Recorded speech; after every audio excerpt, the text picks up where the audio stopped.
नमस्कार, मैं निशा दो अपने यूट्यूब चैनल पर आप सभी का स्वागत करती हूँ। और कजरी गीत सुनाने जा रहे हैं। आप लोग कैसा लगा कमेंट में ज़रूर बताइएगा।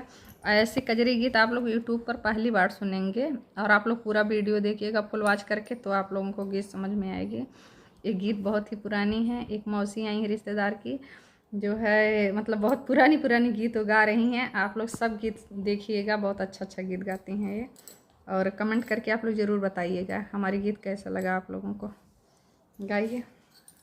हरे राम पातर पियावा मिलन साय लानी रे हरी की हरे राम पातर पियावा मिलन साय लानी रे हरी हरे राम जीवन ही के मांग राम बनला रे जेवनवा हो राम बनला रे जेवनवा हो राम हरे राम पिया ही के मांग ठंडा पानी रे हरी की राम पिया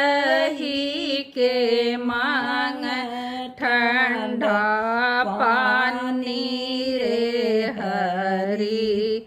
हरे राम पातर पियावा गलन साय लानी रे हरी।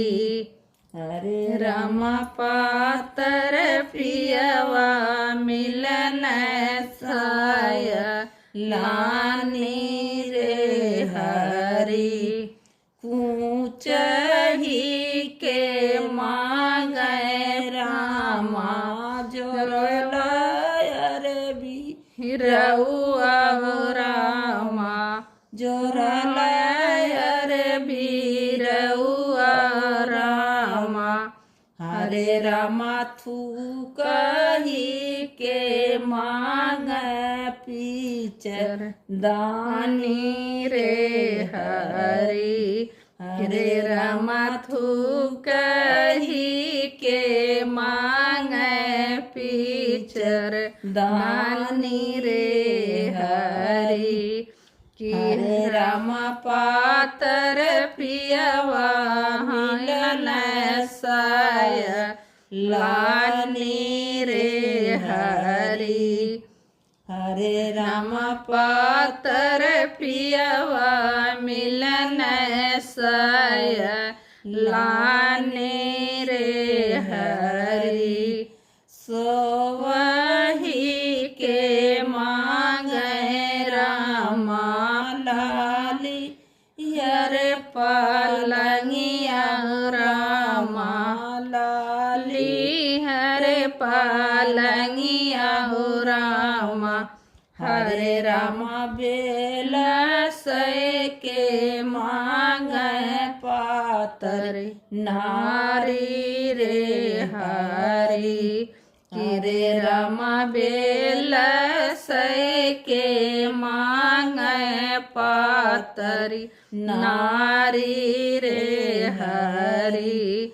हरे राम पातर पियावा मिलन साय लानी रे हरी।